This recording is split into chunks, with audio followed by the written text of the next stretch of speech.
नमः।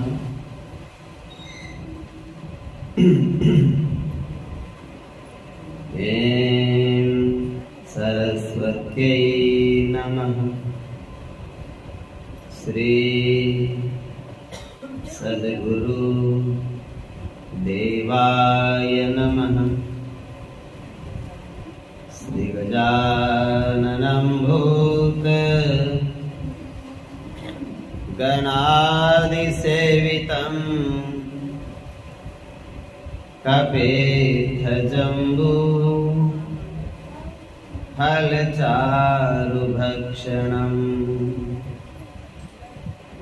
उमासुतं शोकविनाशकारकम् नमामि विघ्नेश्वर पादपङ्कजम्। नमो देव्यै महादेव्यै शिवायै सततं नमः। नमः प्रकृतिभद्रायै नियतः प्रणतः स्मताम्। गुरुर्ब्रह्मा गुरुर्विष्णुः गुरुर्देवो महेश्वरः गुरुर्साक्षात् परब्रह्म तस्मै श्री गुरवे नमः। श्री गणेश अम्बा सद्गुरु चरण कमलेभ्यो नमः। गीता सुगीता कर्तव्या किमन्यैः शास्त्रविस्तरैः। या स्वयं पद्मनाभस्य मुखपद्मात् विनिसृता। बोलिए धर्म भूमि कुरुक्षेत्र भूमि की जय। योगेश्वर श्री कृष्णचंद्र भगवान की जय। गीता ज्ञान अमर रहे। सर्वसिद्ध बाबा श्री रंगपुरी जी महाराज की जय। जय श्री राधे जय जय श्री राधे जय जय श्री राधे श्याम।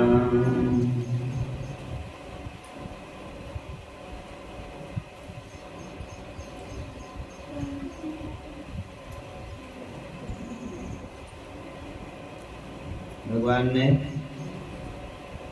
अर्जुन को बताया। अर्जुन ने प्रश्न किए।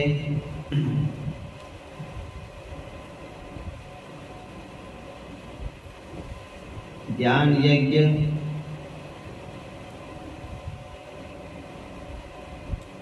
वो कर्म जगत के करता है और रखता चित्त विलग उनसे।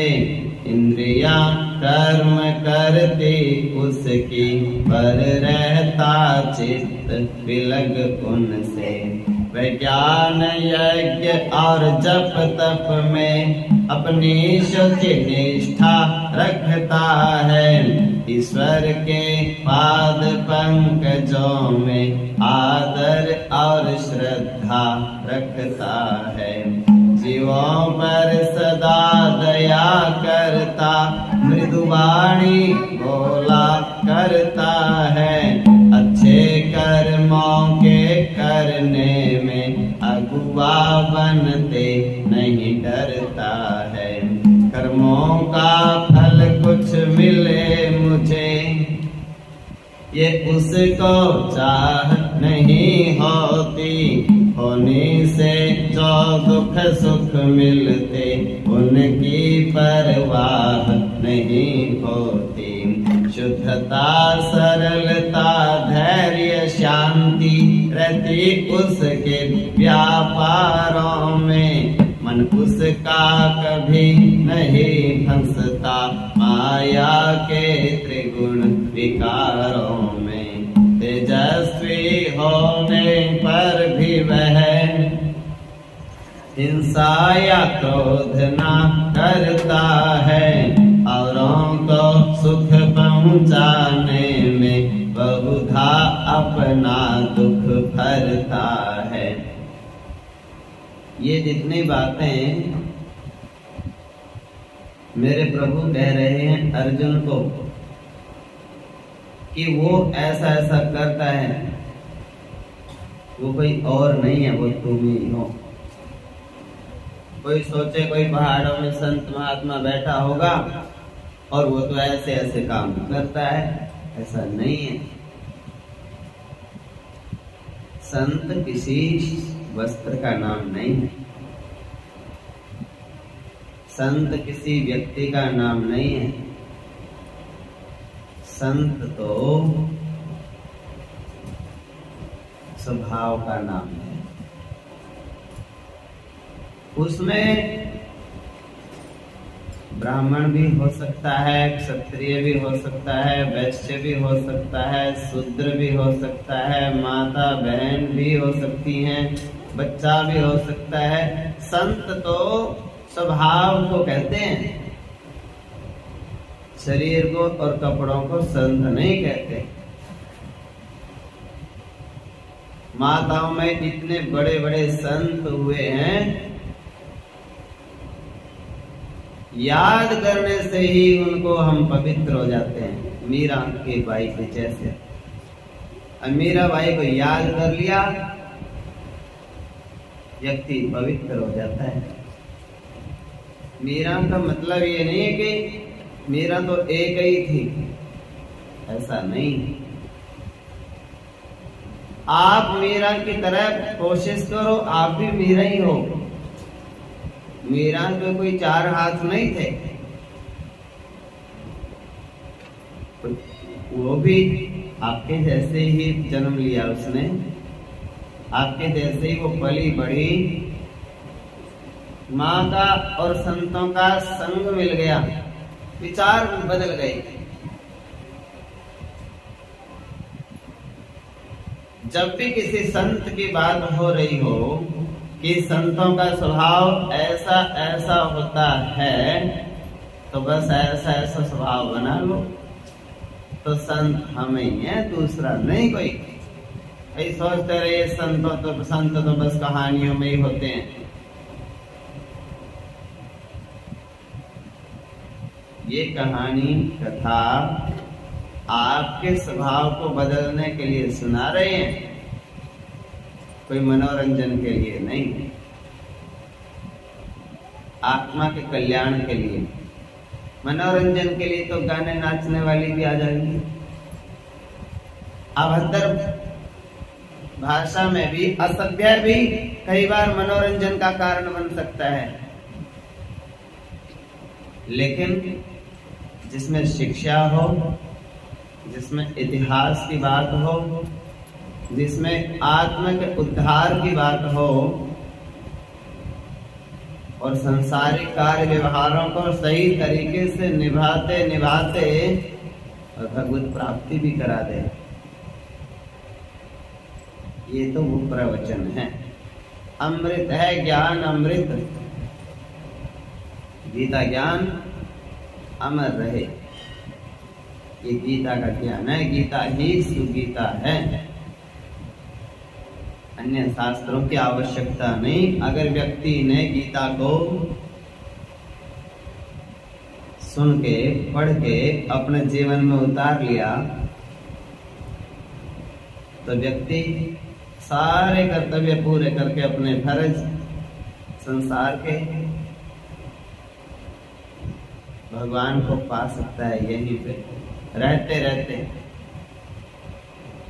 जैसे गोपियों ने भगवान को पाया, जैसे मीराबाई जी ने भगवान को पा लिया।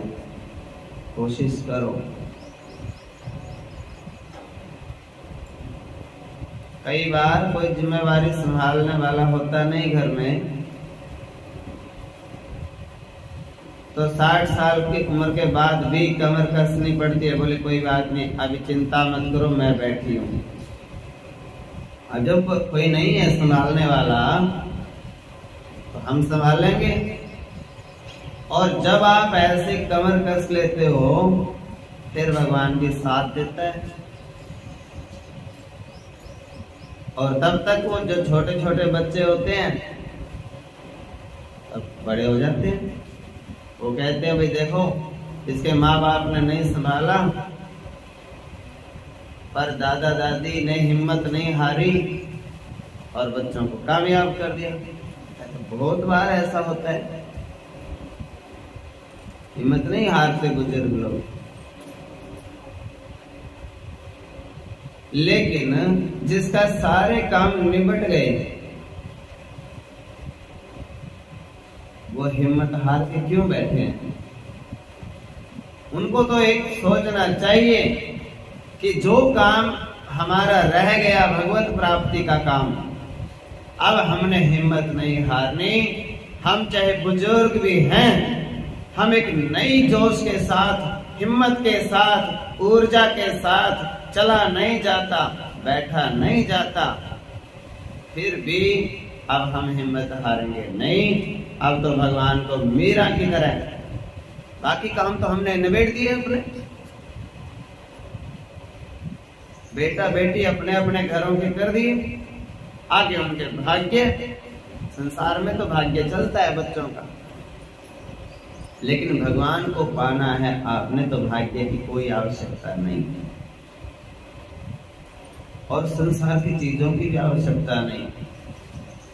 भगवान को पाने के लिए कोई आवश्यक नहीं। संसार की तिल भर भी चीज भगवान को नहीं चाहिए, लेकिन एक चीज चाहिए, अकेले बैठ के साफ शुद्ध मन से, मन में छिपा के नहीं रखना और मन में कह दो मीरा। मीरा बनना है कोई मुश्किल नहीं, एक ही बात बोलनी है बस, ये प्रभु रहूंगी तो इसी घर में, लेकिन ये घर मेरे मन में ना रहे। मेरा शरीर घर में रहे, मेरा शरीर घर के काम करता रहे, पर मैं ये समझ के रहूं कि ये घर भगवान का ही है और मैं भगवान के घर में रह रही हूँ। जो मंदिर में साधु रहते हैं क्या सोच के रहते हैं? ये घर भगवान का है और मैं तो रह रहा हूं। और कोई कोई ये भी सोच के अगर रहे कि मेरा है, फिर तो उसमें और गृहस्थी में फर्क ही कोई नहीं। मेरा मेरा करके तो घरों में भी लोग रह रहे हैं, मेरा मेरा करके मंदिर में रह रहा है, फिर अंतर क्या? छोड़ना तो मेरा मेरा मेरा छोड़ना है, घर को नहीं छोड़ना। मंदिर में मैं बैठ जाऊं और मैं कहता रहूं मेरा घर मेरा घर मेरा घर, ये फिर घर छोड़ के मंदिर में भी बदले, लाभ नहीं हुआ। और घर में ही रह के ये कहने लग जाए मेरा नहीं तो भगवान जी का है।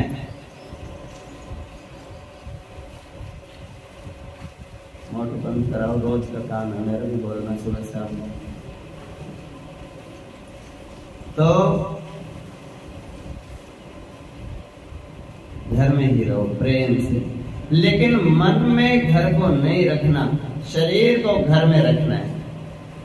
काम घर के करो, घर को भगवान का समझ के। मन में अकेले बैठे हैं, मन में संसार की कोई वस्तु नहीं। हे प्रभु मैं तो आपका हूं और आप केवल मेरे हो। अब उसमें ये संकोच शर्म नहीं करना कि ये तो राधा के हैं और मीरा के हैं और ये पार्वती के हैं, शिव तो नहीं। भगवान से एक ही बात, तीसरा कोई मतलब नहीं। राधा की राधा जाने, मीरा की मीरा जाने। जितना अधिकार आपके ऊपर राधा का है उतना ही मेरा भी है, जितना अधिकार मीरा जी का है उतना मेरा भी है। प्रभु आप तो मेरे हो, तीसरी बात मैं नहीं जानती इसके अलावा। अकेले बैठ के प्रार्थना करो, मैं हूं श्री भगवान का और मेरे श्री भगवान। अनुभव यह करते चलो जब लग घट में प्राण। सबसे ऊंची बात है। आप कहोगे एक ही बात बताते रहो, एक ही बतानी पड़ेगी। जब तक आपके घट में नहीं बैठती, अब आपको एक ही बात सिखाई दुनिया ने भी कि मेरा घर मेरे बच्चे, मेरा घर मेरे बालक, मेरा घर में। एक ही तो सीखी है आपने भी 60 साल में, मेरा मेरा मेरा। अब हम यही सिखा रहे हैं कि संसार का नहीं, संसार का तो शरीर है, आप संसार के नहीं हो। आप तो एक अकेले बैठो और 2 पल में फिर कह दो भगवान को मैं तो आपका हूं और आप सिर्फ मेरे हो और ये दूसरा मेरा कोई नहीं। मेरे तो गिरधर गोपाल, दूसरा न कोई।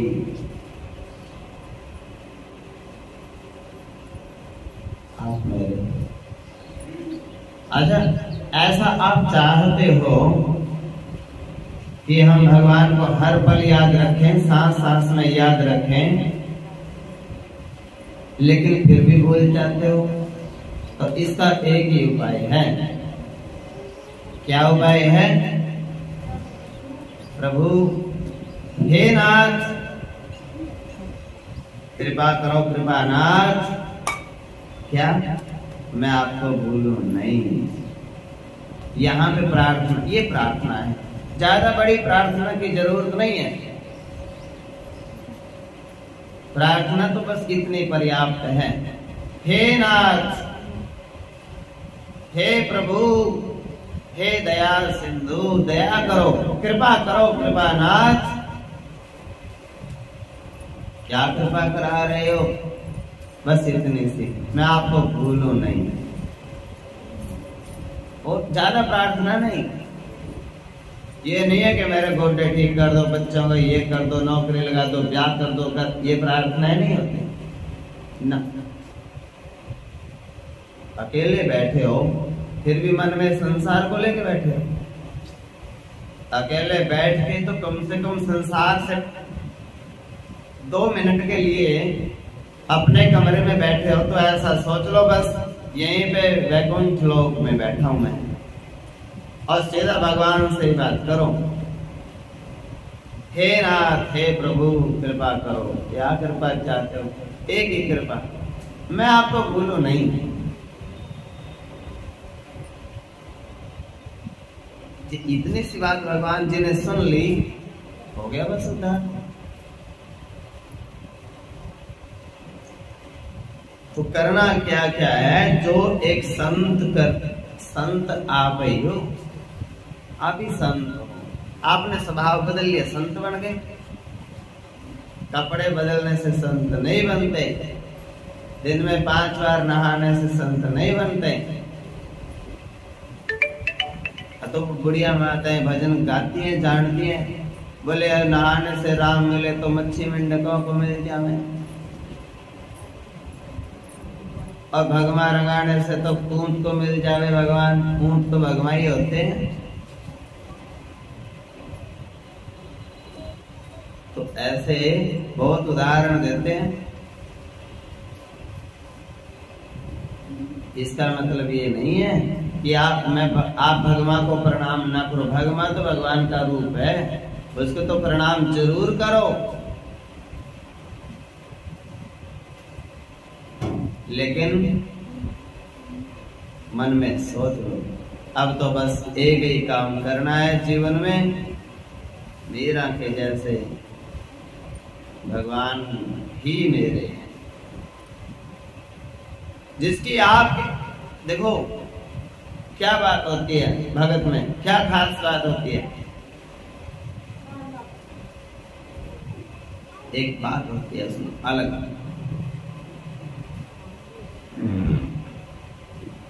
आदमी जो काम करता है ना, उस आदमी को देख के हमारे वो चीज याद आती है।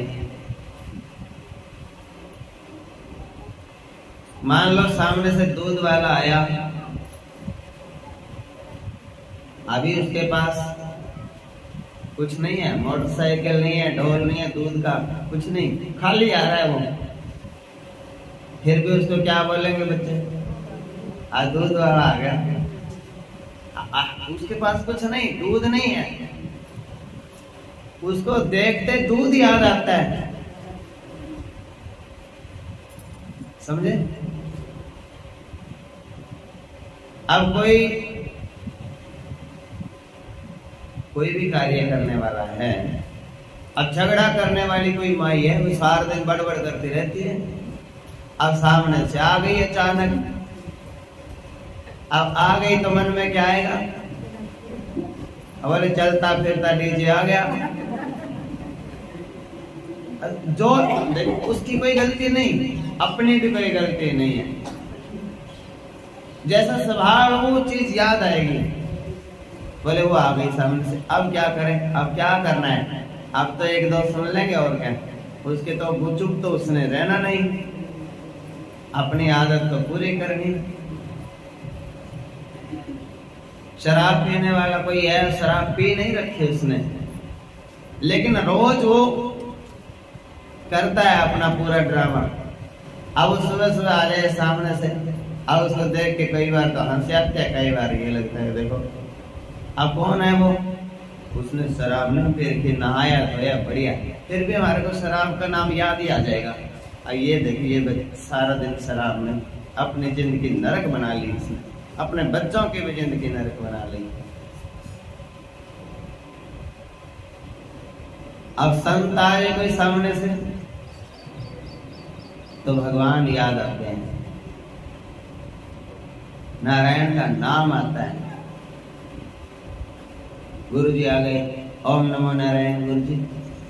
और वैसे सुबह से शाम तक नारायण का नाम चाहे ना लिया हो, अब साधु सामने से आ गया, मन में तुरंत आएगा ओम नमो नारायण बोलना है। नारायण का नाम आया ना, संत का दर्शन करते ही नारायण का नाम याद आया, भगवान याद आ गए। तो आपको करना क्या है? इतना सा काम कर दो बस मेरे कहने से, कि जो भी आपको देखे उसको भगवान याद आ जाए बस। अब जो सारे दिन हरे कृष्णा बोलते हैं, अब बच्चे कहते हो हरे कृष्णा वाले आगे, अब की कोई भी है हरे कृष्णा वाले का मतलब क्या है भाई? भगवान का नाम लेने वाले आगे, उसमें कोशिश आप करो, कोशिश तो आपकी है। आप ज्यादा से ज्यादा खुद बोलो, सब बच्चों को बोलो, जो आप बोलोगे ना वही आपको लोग बोलेंगे।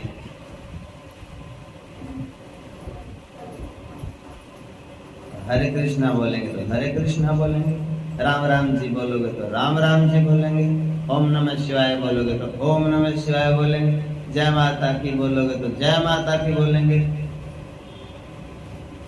जो हम बोलेंगे वो सोच लो हमारा नाम पक जाएगा।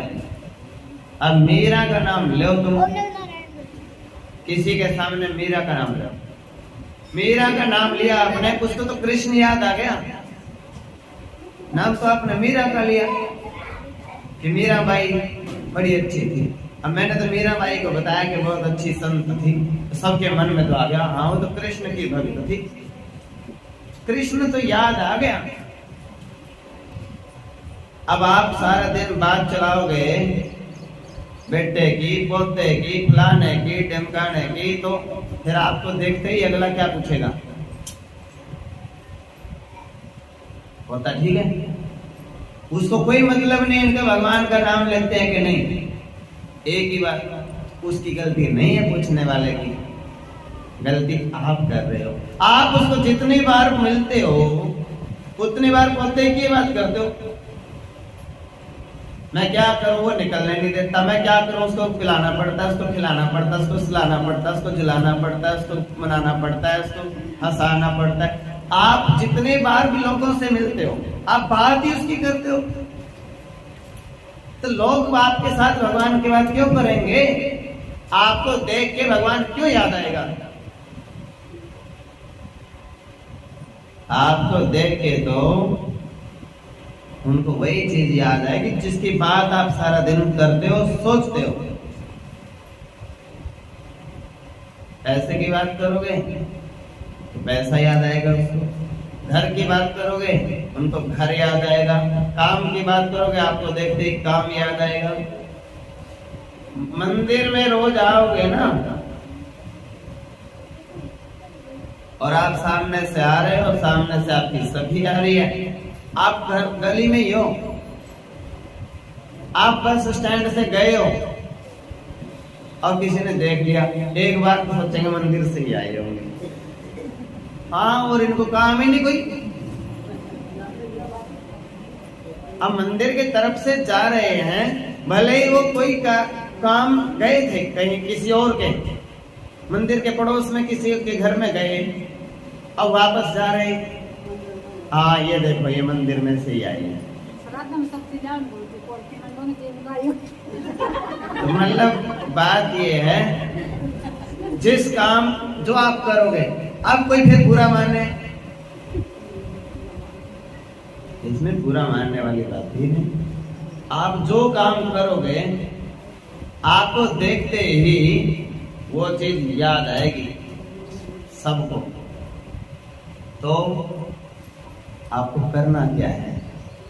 बस एक काम, इतनी भगवान की बातें करा करो, बेटे से भी भगवान की बात करो, पोते से भी भगवान की बात करो, बहुओं से भी, और ज्यादा ना कर सको ना, एक बात जरूर सीख लो। आपके घर में से कोई बाहर जा रहा है ड्यूटी पे, स्कूल में, आपको वो अगर बोले नमस्ते या गुड मॉर्निंग, पहले तो उसको प्यार से बुलाओ, उसको बोलो ओम नमः शिवाय, बोलो जय श्री कृष्ण, बोलो भगवान का नाम बोलो, राम राम बोलो। दूसरी बात, आप मेरे को नमस्ते कर रहे हो, इधर आओ, पहले ये मंदिर में भगवान जी है ना, पहले उनको करो, वो मेरे से बड़े हैं, और फिर मेरे को करो, फिर अपने माँ बाप बच्चों को सबको बोलो जय श्री कृष्ण, और फिर जाओ। और शाम को जब आते हैं घर में, आते ही फिर बोलो, कोई कहे माँ राम राम, देखो कितना अच्छा शब्द है ये माँ राम राम। अब वो माँ भी कहना बंद हो गया, राम राम भी बंद हो गई। तो माँ का तो ओम के जितना फल है, और राम का भगवान है ही, प्रभु है मेरे। तो करना क्या है, उनको इतना याद कराओ ताकि वो बाहर जाएं, आपकी बात चल जाए, कोई पूछने लगे आपकी माँ जी ठीक है, तो वो बता हाँ ठीक है। वो तो मानती नहीं, जब मैं जाता हूँ जाते ही कहेगी पहले भगवान को प्रणाम करो, जब मैं आता हूँ तो फिर कहेगी भगवान को प्रणाम करो। अब इतनी सी बात आपने उसको बताई, मानो ना माने आपका तो काम है बताना, एक ना एक दिन मानेंगे जरूर। और जब आपकी बात चलाएंगे ना, वो ये बात साथ में जरूर चलाएंगे कि हमारी माँ तो पीछे पड़ी रहती है, भगवान को मत्था टेक के जाना और भगवान को आते ही फिर मत्था टेकना। ये बात गांठ में बांध के ले जाना है। आज कोई भी काम करे, अब आप और कामों के लिए भी तो टोकते हो, सब कामों के लिए टोकते हो, मानते नहीं फिर भी टोकते हो, रहा नहीं जाता। ये सामान बिखरा पड़ा है, ये चिल्ला रहे हैं, ये टीवी बंद नहीं करते, ये पढ़ते नहीं, सारी बातें भी तो करते हो। जो सारी बातें में आप चुप नहीं रहते, कोशिश करो बाकी बातें कम, उनसे थोड़ा थोड़ा दूरी बनाओ। और जो आपकी ड्यूटी है, अब आप तो भगवान के हो, आप पुजारी हो, घर में है मंदिर और घर में मंदिर के पुजारी हो आप, जैसे यहाँ के पुजारी हम हैं। अब कोई यहाँ आए हमारे पास तो मेरा क्या फर्ज है? भगवान को बचाओ पहले। अब उसी तरह आप मंदिर के पुजारी हो, घर वाले मंदिर के। आपके पास कोई भी आए उसको पूछो, आज माथा टेका तूने? आज प्रणाम करी भगवान जी को?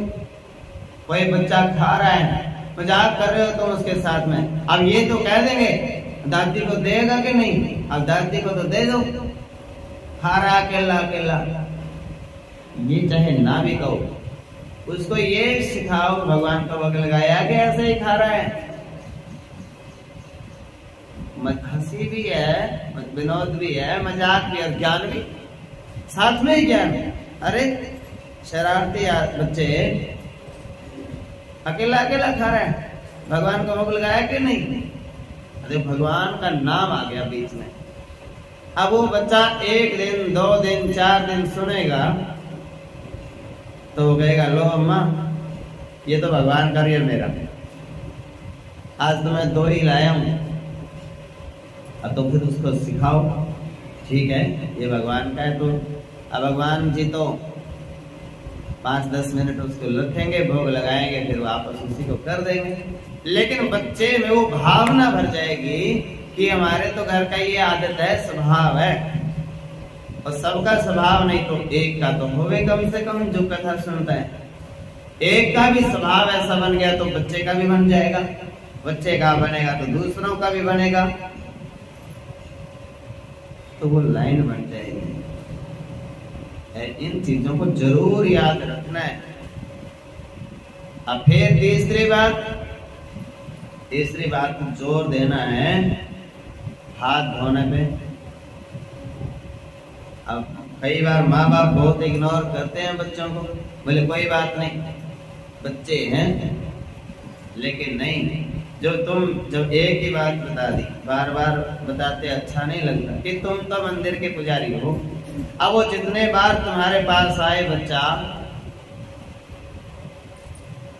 उतनी बार उसको देखो, मुंह में हाथ तो नहीं दे रखा, चीज खाई तो हाथ धोया कि नहीं, उसको बताओ, बार बार सिखाओ। और हैंड वॉश नहीं, हाथ स्वच्छ करो, शुद्ध करो, अपने हाथों को धो के शुद्ध पवित्र होना जरूरी है। स्वच्छता से पवित्रता आवश्यक है। स्वच्छ तो ऐसे होगा जूठी प्लेट में और कागज से पूंछ दी, अलग साफ तो है। और रोटी खा के वो नैपकिन होते हैं ना, कागज के टुकड़े, उनसे ऐसे पूंछ के फेंक दिया, वो मुंह पे भी मसल गए।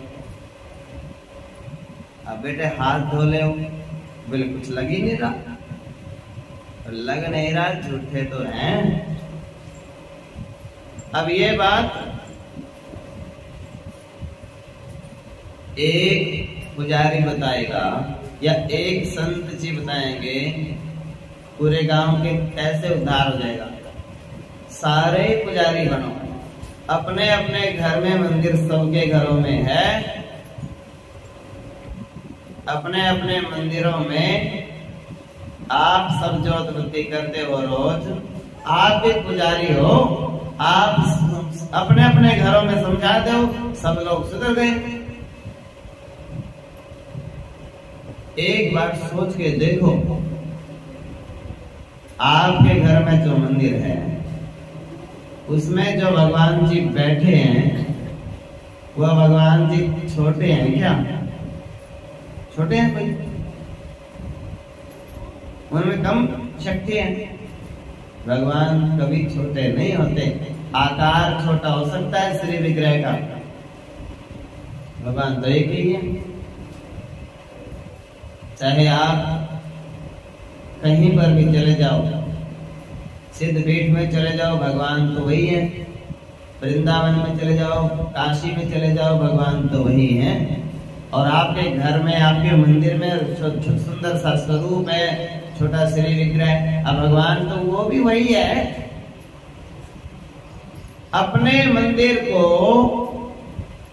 काशी के और वृंदावन के बराबर समझो, और पड़ोसी के घर के वाले मंदिर को भी, और उससे अगले मंदिर को भी, और गांव में जितने घर हैं सब में मंदिर है, और सब मंदिरों को काशी और वृंदावन के मंदिर के बराबर सोच के एक बार देखो आंख बंद करके कि हमारे गांव में तो सबके घर में मंदिर हैं, और सब मंदिरों में एक एक माता पुजारी है, और रोज ज्योतिपति इस टाइम पे जरूर करते हैं। फिर हमारे तो गांव वृंदावन से कम थोड़ा ही है। अब तुम बताओ, हमने तो अपने गांव की बात बता दी, अब तुम बताओ वृंदावन में क्या क्या है। अब जो आपको बताएगा वो भी वृंदावन का रहने वाला भी है, यहाँ आया, उससे पूछा तुम बताओ, हमने तो अपने गांव की बात बताई, तुम बताओ तुम्हारे वृंदावन में क्या है। तो हमारे वृंदावन में भी मंदिर है और तो कुछ नहीं, तो वो तो यहाँ भी है, समझे। तो समझने की बात है। अगर ये सोचोगे कि हमारे घर वाले मंदिर में तो भगवान है नहीं, तो फिर आप गलत सोच रहे हो। ये सोच को बदलना है। आपको देखते धर्म के अब सारे काम याद आ जाने चाहिए। बच्चे ने जैसे मुंह में हाथ दिया और दादी देख गई, माँ देख गई सामने, बच्चों को याद आना चाहिए दादी देख रही है, फिर कहेगी हाथ धो के आओ, टोकोगे, बात जरूर बनेगी। उनकी माँ को चाहे नाक चढ़ा ले, कोई दिक्कत नहीं, अपनी ड्यूटी पूरी करो। हाँ, मेरे बच्चों को सारा दिन बोलती रहती है बुढ़िया अम्मा, इस बातों से नहीं डरना। जब मैं आपको समझा रहा हूं तो मैं ये सोचूं कि गांव वाले क्या सोचेंगे मेरे बारे में, सोचते रहो। मैंने गांव का ठेका ले रखा है, जब वो दारू का ठेके पर लाइन में लगते हैं, वो सोचते हैं कि गांव वाले उनके बारे में क्या सोच रहे हैं। वो बेपरवाह होकर दारू के ठेके के सामने लाइन में लग जाते हैं, जब नहीं सोचते कि हमारे बारे में गुरुजी क्या सोचेंगे। अच्छा, गुरुजी कथा सुना रहे हैं और माताएं सुन रही हैं, मैं थोड़े सोचूंगा कि वो मेरे बारे में अब क्या सोच रहे, मतलब नहीं है। काम से काम है, मैं अपनी ड्यूटी कर रहा हूं, कर्तव्य मेरा यही है। बुरी आदत को छुड़वाओ तो भगवत चरणों में लगाओ।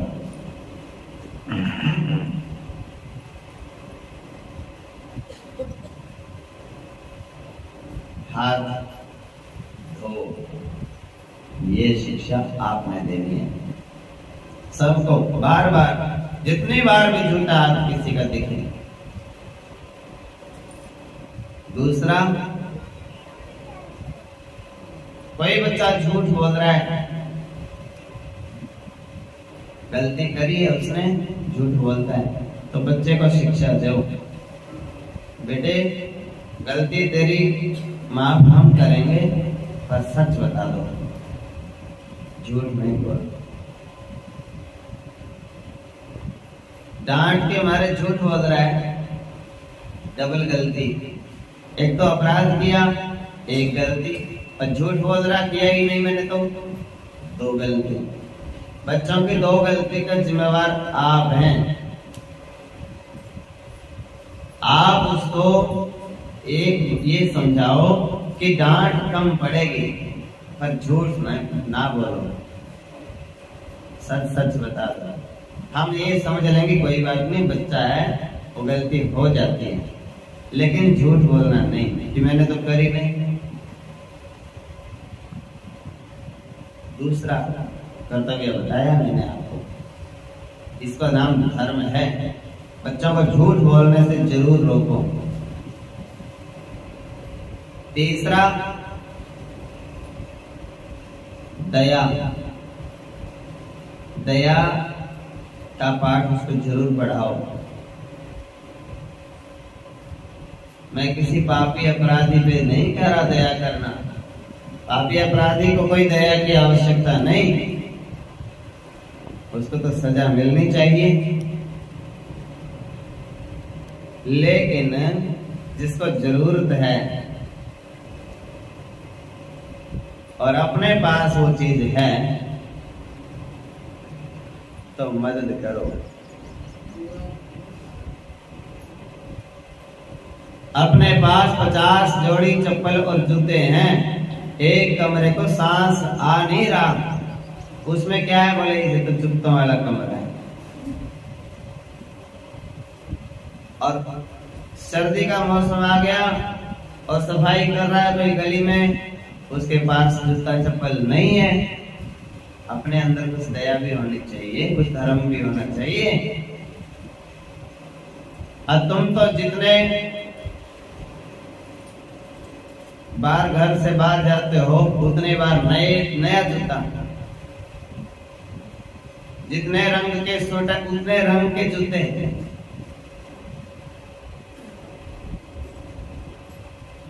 ये अधर्म भी है। उतना ही प्रयोग करना चाहिए व्यक्ति को जिससे गुजारा हो जाए। इतना उपद्रव नहीं होना चाहिए। इसी समान में 50 लोग भी जीवन गुजार सकते हैं और इतना ही तो अकेला बर्बाद कर रहा है। 2 बार पहन के तीसरी बार बोले इससे तो मन ही उतर गया, फेंक दो। टूटा नहीं, फूटा नहीं, घिसा नहीं, हुआ कुछ नहीं। वो हुआ क्या? क्या हुआ इसको? कुछ हुआ तो नहीं, पुराना हो गया। जिस पहना ही 15 जोड़े रखोगे तो पुराना तो होएगा ही रखा रखा। अब दुकानदार की दुकान में रखा रखा पुराना हो जाता है। 5 साल तक वो बिके ही ना, रखा है, और फिर आप लेके आओ, फिर आपको बड़ा नया लगता है। आप भूल जाते हो कि उसकी दुकान में अगर आपने उसको प्रयोग में भी नहीं करना तो किसी जरूरतमंद को कम से कम दे दो।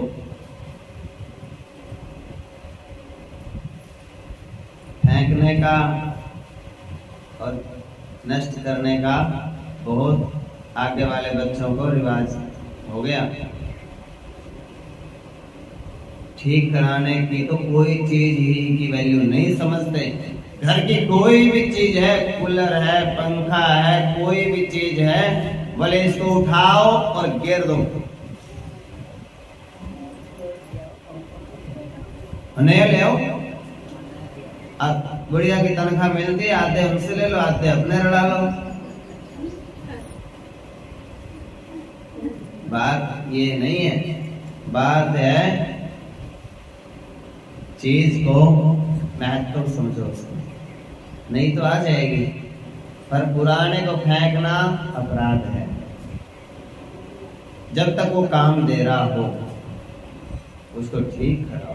ठीक करना धर्म है, पुण्य का काम है। और फेंकना और नहीं ले आना पाप है, अपराध है। वो चीज किसी के भी काम आ सकती है। नया पैसों का नया लेके दान कर दो, जब अपना पुराने से काम हो रहा है। पुराना नया नहीं दान करना, पुराना किसी को दे दो, जरूरतमंद को नया लगा लो। अब तुम ठीक नहीं करा रहे, नया लगा रहे, ये भी तो खराब, तो इसको भी होना है, फिर इसको भी फेंक दोगे। ये शिक्षाएं प्यार से, झगड़ा करके नहीं, क्रोध करके नहीं, अपने आप विचार करने चाहिए। तो पहला क्या बताया? शुद्धि, हाथ धो के हाथ लगाओ, चप्पल पहन के भोजन मत बनाओ। सर्दी लगती है, जरा सर्दी लगती है, उसमें कुछ ऐसा मैट वगैरह बिछाओ और जराब पहन लो, सॉक्स पहन के कर लो। जूता पहन के भोजन बनाना और जूता पहने पहने भोजन खाना बहुत बड़ा अपराध है। ऐसा नहीं होना चाहिए। शैल चेंज करना है सर।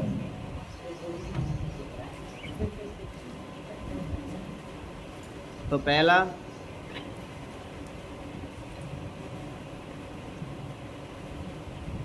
शुद्धि, दूसरा दया, प्राणी मात्र पे दया। पौधा है कोई सूख रहा है, जल दो। पशु पक्षी है कोई, अपने घर में कोई उसके योग्य वस्तु है तो उसको वो दाना चुगा कुछ भी है।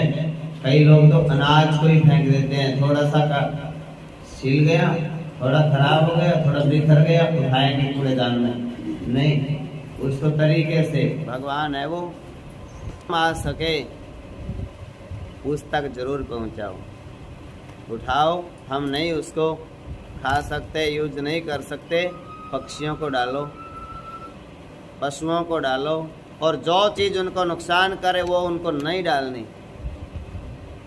कोई सोचे सब कुछ डाल दो और उसमें वो पशु पक्षी भी बीमार हो जावे, वो भी एक अपराध है। और चौथी बात है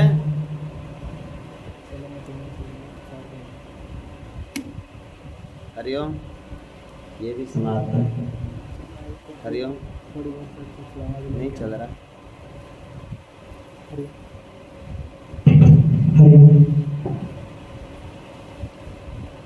उसको दे दो। तीसरा, पशु पक्षी पेड़ पौधा मनुष्य कोई भी है उसके ऊपर दया। और चौथा शुद्धि। ये चार चरण धर्म के हैं। सत्य, दान,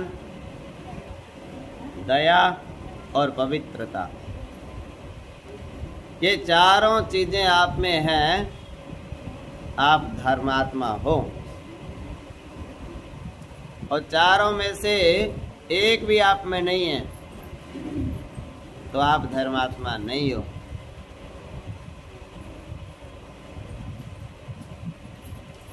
पहले के बुजुर्गों में चारों चीजें थी। सतयुग में चारों चरण होते थे, सत्य भी, दान भी, दया भी, पवित्रता भी। त्रेता आया तो एक कम हो गया, द्वापर आया तो 2 कम हो गए, और कलयुग आया तो 3 कम हो गए। और घोर कलयुग आया तो 4 कम हो गए। तो जिसमें चारों नहीं, ना तो सत्य बोलता, ना दया है मन में, ना दान करता और ना पवित्र रहता, वो तो घोर कलयुगी जीव है। इनमें से एक आ गया वो कलयुगी है, घोर कलयुगी नहीं है। और 2 आ गए वो कृष्ण भगवान के जमाने का है, और 3 आ गए वो राम के मित्र हैं, और 4 आ गए तो वो सतयुगी है। उसके घर में सतयुग रहता है, कभी कलयुग का वास नहीं होता। कलयुग माने क्लेश। सत्य बोलता है जो, दया रखता है मन में, दान करता है और पवित्र रहता है, झूठ सोच नहीं करता, रसोई में, भंडार में, जल में, अन्न में, उसके घर में कलयुग कभी आता नहीं। और कलयुग में क्लेश। तो जहां कलयुग है वहीं तो क्लेश है। परीक्षित ने कलयुग से कहा था मेरे राज्य को हमेशा के लिए छोड़ के चले जाओ। कलयुग कहने लगा महाराज जाऊं कहाँ, आपका तो राज जहाँ से सूर्य निकलता है वहाँ से शुरू होता है, और जहाँ तक सूर्य छिपता है वहाँ तक आप ही का राज है।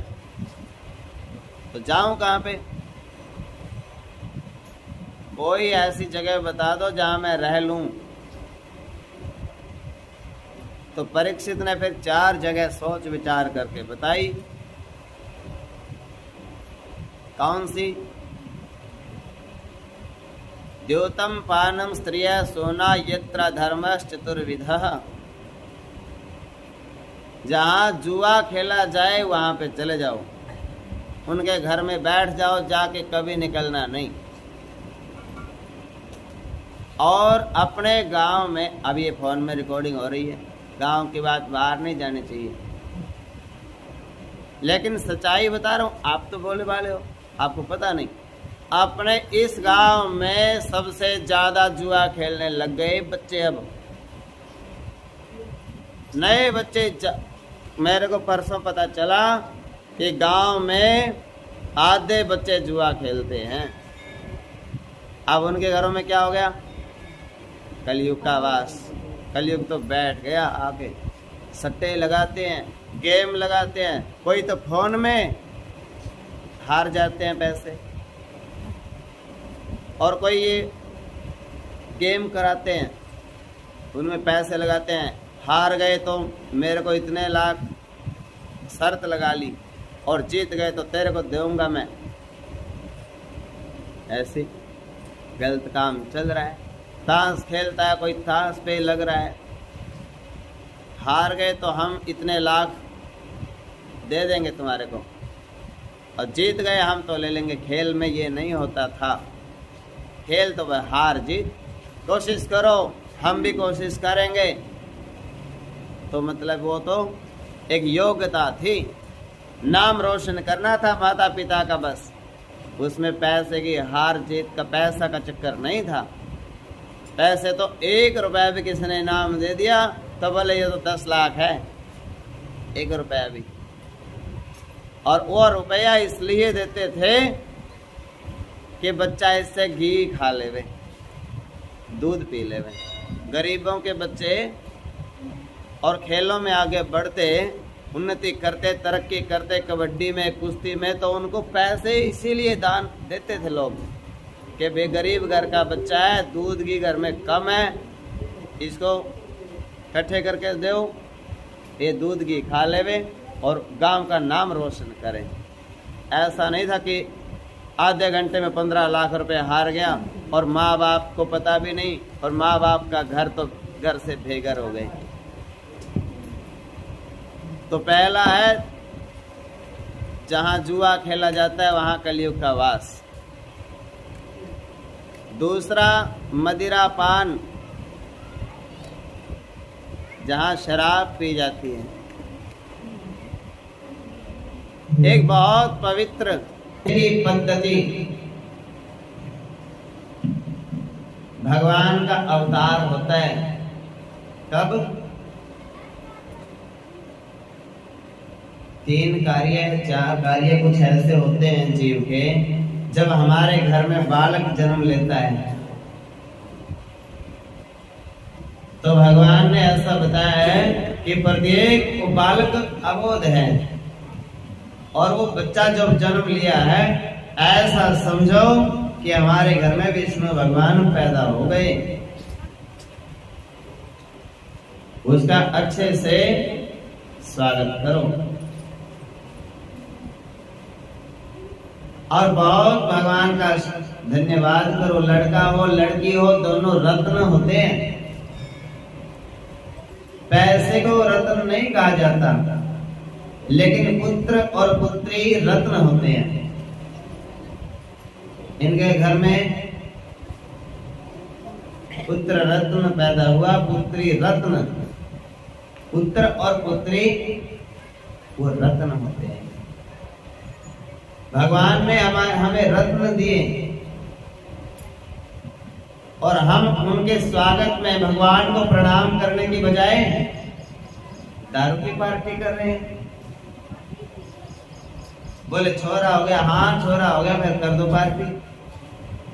किससे पार्टी पार्टी करो, हवन कराओ, हवन करा के पूरे गांव वालों को बुला लो, भोजन करा दो। कौन मना करता है? पूरे परिवार को बुलाओ, संतों को बुलाओ, ब्राह्मणों को बुलाओ, गौ माता को दान करो, अपने बड़े बुजुर्गों को दान करो, सबको एक एक सूट पहना दो, बुढ़िया माताओं को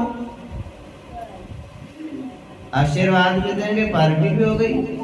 हलवा बनाओ, खीर बनाओ, मालपुड़े बनाओ, इमरती बनाओ, जो जो अच्छी अच्छी चीजें बनाओ और पार्टी करो। कौन मना कौन करता है?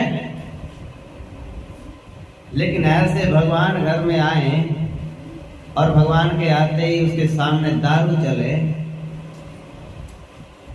तो परीक्षित कहते हैं कलयुग उनके घर में तो हमेशा कलिए बैठ जाओ जाकर, सबके सिर फड़वाना जो जो दारू पिए।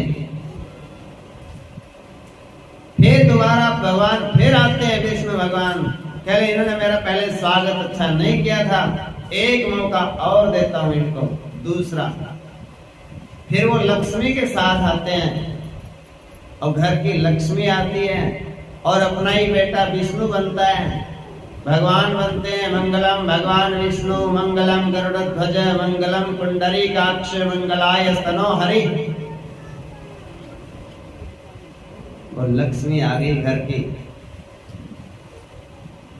आज उन्होंने फिर सोचा विष्णु लक्ष्मी दोनों ने, अब तो कम से कम ये हमारा पूजा पाठ से स्वागत करेंगे भगवान के।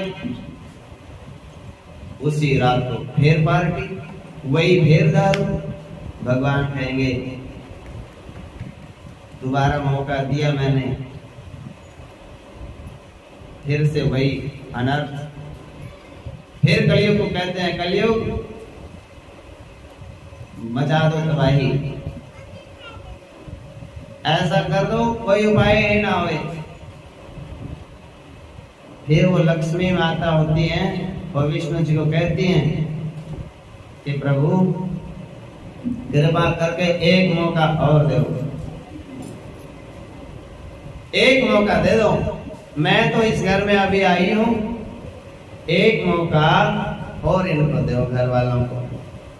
विष्णु भगवान कहते हैं चलो लक्ष्मी आपकी इच्छा है, आपकी बात में टालता नहीं, एक मौका और दूंगा।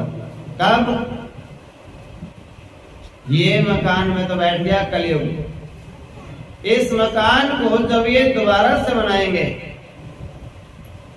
और फिर हवन कराएंगे उसमें, तो मैं सोच लूंगा पिछले सारे इनके पाप माफ। लेकिन अब कोठी बनके तैयार हो गई और उस कोठी में फिर बर्तन लेके जा रहे हैं दूसरी में। अब तो ये समझदार भी हो गए, बड़े भी हो गए कुछ, अब तो अकल आनी चाहिए। तो उसमें गंगा जल छींटा, हवन कराया, आम के बंधनवार लगाई, सब काम कर दिए। बड़े बुजुर्गों को बुलाया, बहनों को बुलाया, कन्याओं को बुलाया, रसोई बनाई, हलवा बनाया, माता रानी का भोग लगाया, गणेश जी भगवान का भोग लगाया। अब भगवान विष्णु और लक्ष्मी ने विचार किया अब तो हम इस घर में, अब तो ये नया बना है, ये पहले समझदार नहीं थे और बेसमझ थे, इसलिए कोई बात नहीं, अब तो शुद्ध बनाए ये नया मकान, अब इसमें हम हमेशा के लिए बैठ जाएंगे। अब फिर कोई ऐसे आए मित्र, बोले भैया कोठी तो बहुत बढ़िया बन गई, फिर पार्टी।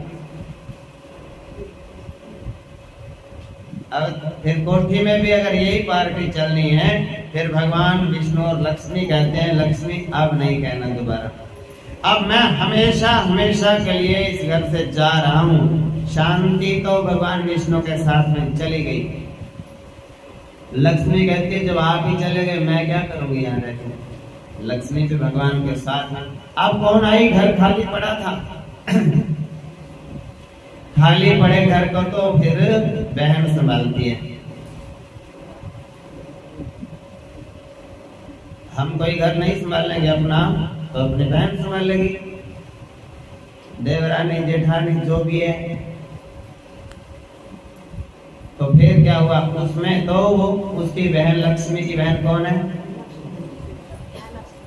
लक्ष्मी, कल ही बताई थी शायद। तो वो अलक्ष्मी, अशुभ लक्ष्मी, दरिद्रता की मूर्ति वो आगे बैठ जाती है। अब तो जो भी काम करें उल्टा ही पड़े, जो भी काम करे उल्टा ही पड़े, जो भी काम करे बने ही नहीं। अब उनका चक्कर लगना शुरू हो गया। हे गुरुजी कृपा करो, पता नहीं क्या हो गया, नया घर जब से बनाया तब से बस सब उखड़ पुखड़ हो गया, उलपटांग हो गया, काम ही बिगड़ गया। जैसे हमारे तो बरकत ही चली गई। पहले हम छोटे से घर में रहते थे, खुश रहते थे, अब बड़े बड़े मकान बन गए पर शांति नहीं है। क्यों नहीं है? खान पान अपवित्र हो गया, झूठ सूझ करते हो, शुद्धि घर में रखते नहीं, जूते पहन के चप्पल पहन के रोटी खाते हो, बनाने वाले भी सैंडल पहन के बना रही हैं। अब भगवान बैठे देख रहे, भगवान से भी तुम डर नहीं रहे। भगवान सामने ही मंदिर में बैठे हैं और देख रहे, उनके सामने चिल्ला रहे जोर जोर से। वो उसको गधा कह रहे, वो उसको घोड़ा कह रहे, वो उसको कुत्ता कह रहे, उसको बिल्ला कह रहे हैं, और भगवान सब सुन रहे। बड़े बुजुर्गों की शर्म नहीं, भगवान की तो शर्म करो। अब शर्म इसलिए नहीं क्योंकि वो तो भगवान को भगवान मानते ही नहीं, भगवान को भगवान नहीं मानते, भगवान को तो मूर्ति समझ रखा है। तो भगवान उस घर को छोड़ के चले गए। भगवान को भगवान मानते तो विष्णु लक्ष्मी उस घर में रहते, हमेशा हमेशा के लिए उस घर में शराब नहीं आती, अपवित्रता नहीं है। तो भगवान कहते हैं कलयुग हमेशा के लिए बैठ जाओ इस घर में। जहां जुआ खेला जाता है वहां कलयुग का वास, जहां शराब पी जाती है वहां कलयुग का वास, और जहां पर स्त्री गमन होता है वहां कलयुग का वास। बुरी नजर से देखें तो भगवान उस व्यक्ति का कोई लाभ नहीं। और उसके बाद जहां अहिंसा, जीव हत्या हो,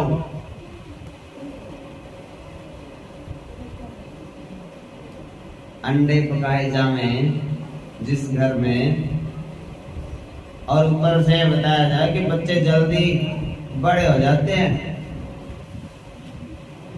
भगवान कहते हैं इस इनके तो पक्के बैठ जाओ कलयुग। हाँ, इनके घर से नहीं निकलना।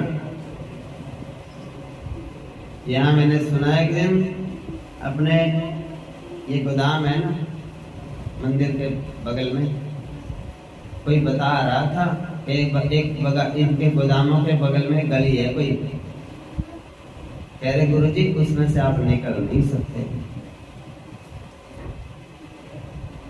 ये पास में, उसमें यही काम हो रहा है।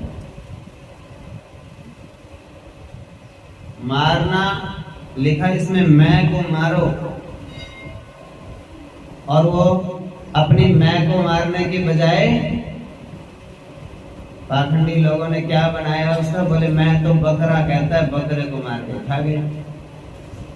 अपनी मैं को मारना लिखा था और बकरों की बलि दे रहे हैं। अहंकार ऐसा समझाया कि चलिए मन है ना, ये बड़ा चंचल घोड़ा है, और मन को, इस चंचल घोड़े को, मन को मारो, मन मारो, तन बस करो, साधो सकल शरीर।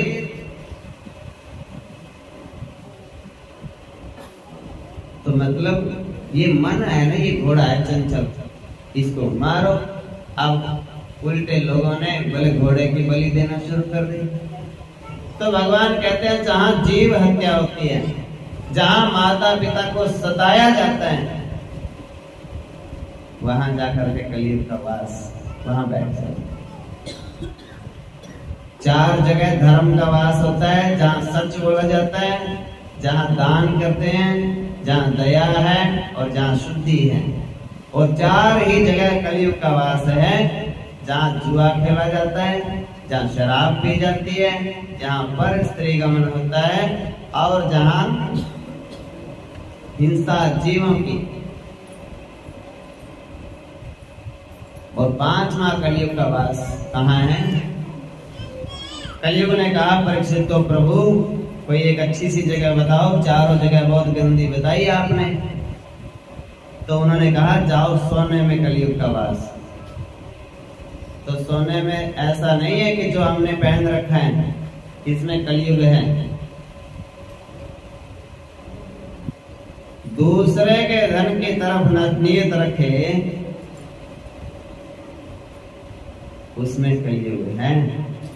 कई माताओं को, बहनों को आदत होती है, क्या आदत?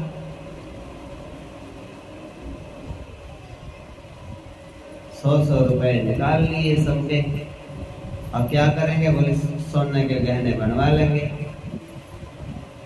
जो ऐसे करके चोरी चोरी करके बनाते हैं ना, उसमें कलयुग है। चोरी चोरी करके नहीं बनाना, बनाना है तो उनकी सलाह में, उनके हाथ से दिया हुआ, और दूसरे किसी की धन के ऊपर नजर नहीं रखनी, उसमें सोने में कलयुग का वास है। चोरी का, परीक्षित का जो मुकुट था ना, वो चोरी, मतलब वो जरासंध का मुकुट था। जब जरासंध को मार के आए भीमसेन, कृष्ण भगवान और अर्जुन, उसका मुकुट साथ में ले आए और वो मुकुट खजाने में रख दिया। वो मुकुट परीक्षित ने ओढ़ लिया अपने सर पे, और उसमें कलयुग बैठ गया और परीक्षित की बुद्धि भ्रष्ट कर दी। और परीक्षित ने तो ऐसी बुद्धि भ्रष्ट हुई, कलयुग की पहचान हो रहा है। बताऊं मैं आपको कलयुग की जेब की पहचान। कोई भी व्यक्ति कितना भी अच्छा हो, कितना भी पूजा पाठ करने वाला हो, दिन रात माला जपने वाला हो, यदि उसके मुंह से एक शब्द निकल गया कि आजकल साधु संत नहीं होते, साधु संत तो पहले होते थे, पहले जमाने में, आजकल नहीं होते, अब तो स्वार्थी होते हैं, ये ऐसा किसी ने बोल दिया तो सोच लो ये कलयुग है। इसके घर में कलयुगी जीव है ये। जिसको साधु संत नहीं दिखते, उसको तो माँ बाप भी नहीं दिखते। और जिसको माँ बाप दिखेंगे, माता पिता की सेवा करेगा, गौ की सेवा करेगा, कन्या की सेवा करेगा, जो भगवान के मंदिर में जाएगा, अपने बड़े बुजुर्गों की सेवा करेगा, गौ कन्या का आदर करेगा, वो कभी संत की भी निंदा नहीं कर सकता। और जो कभी मंदिर जाता नहीं, दान पुण्य करता नहीं, संगति जिसकी अच्छी नहीं, गौ माता को कभी प्रणाम किया नहीं, कन्या का आदर सत्कार किया नहीं, बहनों के हाथ पे 2 रुपए रखे नहीं, वही व्यक्ति कहते हैं आजकल साधु संत नहीं होते। क्यों कहते हैं? क्योंकि वो साधु संतों को अखबारों में ढूंढते हैं। अखबारों में कभी साधु संत नहीं मिलेंगे। साधु संत तो आपकी श्रद्धा में है, आपके मन में श्रद्धा है। आप अपने गांव में जाओ, मंदिर में जाओ, पुजारी जी हैं, संत जी हैं, उनको बस प्रणाम करो श्रद्धा से। आपके लिए तो भगवान उन्हीं में है। अगर वो कोई गलत काम करें, उनकी करने का फल वही जाने। बोलो जय श्री कृष्ण, बोलो वृंदावन बिहारी लाल की जय। जय श्री राधे। भय प्रगट कृपाला दीन दयाला, कौसल्या हितकारी, हर्षित महतारी, मुनि मनहारी, अद्भुत रूप निहारी। घन श्यामा निज आठ माया रोम रोम प्रतिवेद कहे मम उर सोवासी यह उपहासी सुनत धीर मति धीर न रहे उपजा जब जाना प्रभु मुस्काना चरित बहुत विधि कही कथा सुहाई मातु बुझाई यही प्रकार सुध प्रेम लहे माता पुनि बोली सोमति डोली तजहु तात यह कीजे शिशु लीला अति प्रिय शीला जह सुख परम सुनि वचन सुजाना रोदन ठाना कोई बालक सुर भूपा यह चरित जगावै हरि पद पावै तेन परहि भव यह चरित जगावै हरि पद पावै तेन परहि भव संत हित लीन मनुज अवतार निज इच्छा निर्मित तनु माया गुण गोपाल सियावर रामचंद्र जी की जय पवन सुत उमापति महादेव की जय बोलिए सब संतन की बोलो सर्वसिद्ध बाबा श्री रंगपुर जी जय जय श्री राधे हरे कृष्णा कृष्णा कृष्णा हरे हरे हरे राम राम राम बोलिए कि पुरुष भगवान की नमः पार्वती पते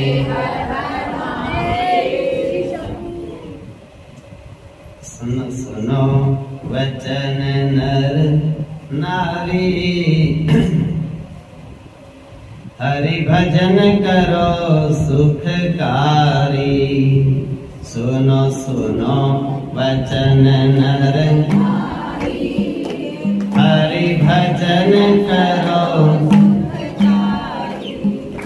हरि भजन करो सुखकारी हरि भजन करो सुखकारी सुनो सुनो वचन नर नारी हरि भजन करो सुखकारी सुनो सुनो वचन नर नारी हरि जिने रचा शरीर तुम्हारा जिने रचा शरीर तुम्हारा उसका क्यों नाम विसारा उसका क्यों नाम विसारा कृत घन सठ मूढ़ अनाड़ी हरि भजन करो सुखकारी कृत घन सठ मूढ़ अनाड़ी हरि भजन करो सुखकारी सुनो सुनो वचन नर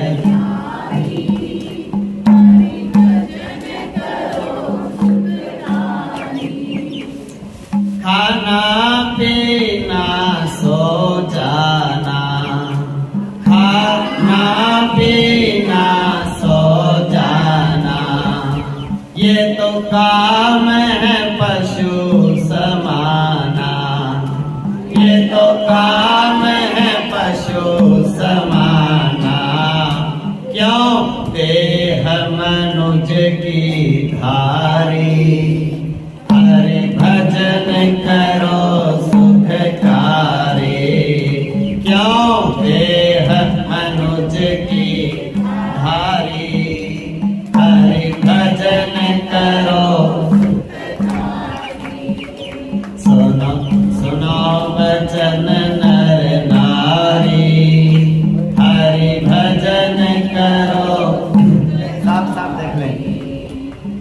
क्यों गर्व करे मन माही, क्यों गर्व करे मन माही। तोहे काल पकड़ ले जाई, तोहे काल पकड़ ले जाई। पल छिन की लगे ना वारी, हरि भजन करो सुखकारी। सुनो सुनो वचन नर नारी, हरि भजन करो सुखकारी। विषयों से मन को मोड़ो, विषयों से मन को हरि चरण कमल में जोड़ो, हरि चरण कमल में जोड़ो। ब्रह्मानंद मिटे भय भारी, हरि भजन